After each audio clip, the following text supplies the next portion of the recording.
नमस्कार, आप देख रहे हैं कैपिटल न्यूज। मैं हूं प्रफुल्ल गिरी।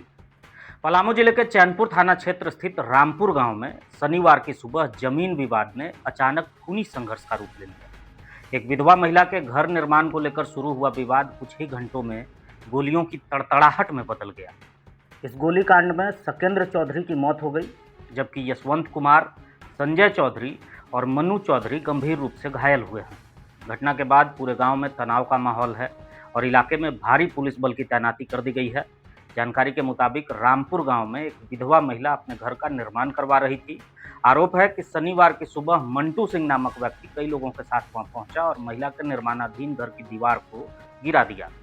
इस घटना के बाद महिला के रिश्तेदारों समेत गांव के अन्य लोग मौके पर जुटने लगे और पूरे मामले को लेकर विरोध दर्ज कराने लगे। प्रत्यक्षदर्शियों के मुताबिक माहौल तनावपूर्ण ही था कि आरोपी पक्ष एक बार फिर मौके पर पहुंच गया। इसी दौरान अचानक फायरिंग शुरू कर दी गई। देखते ही देखते पूरा इलाका गोलियों की आवाज़ से दहल उठा। ग्रामीण जान बचाने के लिए इधर उधर भागने लगे। गोली लगने से सकेंद्र चौधरी गंभीर रूप से घायल हो गए, जिन्हें बचाया नहीं जा सका। एक अन्य ग्रामीण को भी गोली लगी है, जिसका इलाज चल रहा है। वहीं 2 अन्य लोग चोटिल हुए हैं, उनका भी इलाज MMCH में चल रहा है। प्रारंभिक जानकारी में ये बात सामने आई है कि फायरिंग में लाइसेंसी हथियार के साथ साथ अवैध हथियारों का भी इस्तेमाल किया गया है। घटना की गंभीरता को देखते हुए पलामू पुलिस हरकत में आ गई है। पलामू SP कपिल चौधरी और SDPO राजेश यादव घटनास्थल पर पहुंचे और मामले की छानबीन शुरू कर दी है। पुलिस ने पूरे रामपुर इलाके में बड़ा सर्च अभियान शुरू कर दिया है। हथियारों की जांच और तलाशी अभियान चलाई जा रही है। अधिकारियों का कहना है कि इलाके में मौजूद सभी संदिग्ध हथियारों की जांच की जाएगी और जरूरत पड़ने पर उन्हें जब्त भी किया जाएगा। किसी भी अप्रिय स्थिति से निपटने के लिए गांव में क्विक रिस्पांस टीम को तैयार कर दिया गया है। घटना की सूचना मिलते ही स्थानीय विधायक आलोक चौरसिया भी अस्पताल पहुंचे और घायलों और ग्रामीणों से मुलाकात की। उन्होंने प्रशासन पर सख्ती बरतने की मांग करते हुए कहा कि रामपुर में पहले भी दबंग द्वारा गरीबों की जमीन को कब्जा करने और उन्हें परेशान करने की शिकायतें सामने आती रही हैं। उन्होंने कहा कि दोषियों के खिलाफ कठोर कार्रवाई होनी चाहिए और सभी आरोपियों की जल्द गिरफ्तारी सुनिश्चित की जाए। फिलहाल पुलिस पूरे मामले की जांच में जुटी हुई है। गांव में तनाव की स्थिति को देखते हुए सुरक्षा व्यवस्था कड़ी कर दी गई है। जैसे कि आप लोग जान रहे हैं, चैनपुर थाना के रामपुर गांव में 2 पक्षों के बीच लड़ाई झगड़ा हुआ था। उसमें फायरिंग की घटना हुई है। उसमें एक व्यक्ति की मृत्यु हुई है और कुछ लोग घायल हुए हैं, जिसका इलाज अभी यहाँ पे चल रहा है। और इसमें हम लोग टीम बनाकर और हर एक जगह कार्रवाई कर रहे हैं और टीम इसमें निकल भी चुकी है। इसमें हम लोग चाहेंगे कि जितने भी अभियुक्त हैं उसके विरुद्ध हम लोग सख्त से सख्त कार्रवाई करेंगे और उसको सजा दिलाने की कोशिश करेंगे। ये कहीं न कहीं ये प्रशासन की नाकामी है, जिला प्रशासन की नाकामी है, पुलिस प्रशासन की नाकामी है, राज्य सरकार की नाकामी है।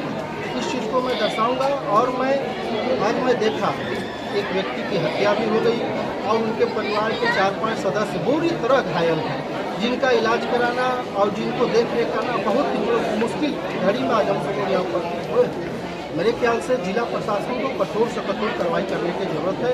एज ए विधायक होने के नाते मैं इस परिवार के और इस परिवार के तमाम सदस्य के साथ पूरे मजबूती के साथ खड़ा रहूँगा और खड़ा हूँ।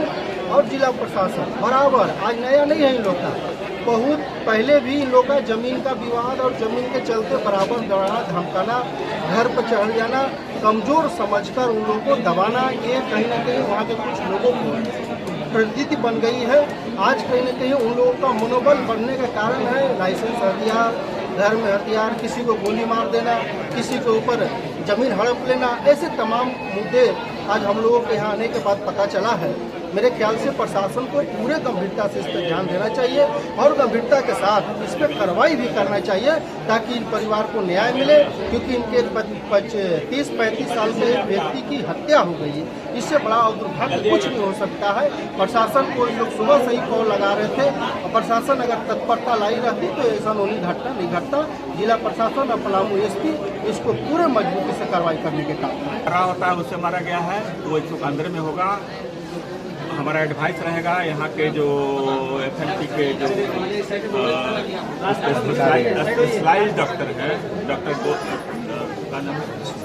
डॉक्टर गावस्कर, हम जानते भी नहीं है, सर के अंडर में है, कि पहले एक्सरे वगैरह करा के देख लीजिए, पीलेट कहाँ है तो मिलेगा नहीं, कॉज ऑफ डेथ निकालना जरूरी है। उसका माथा में बेचारे को चोट लगा है, जो घायल है इसको हमको लगता है कि एक जगह गोली लगी है और डंडा से भी लगा है और बाकी लोगों को माथा उठा फटा है। एक का इंजरी है, आपको हाथ का फ्रैक्चर हुआ है उसका उंगली का, तो उसका इलाज जो होता था सर के स्तर से तो हो ही रहा है, जो सहयोग का सर जरूर करेंगे। 2 लोगों को गोली लगी है ना?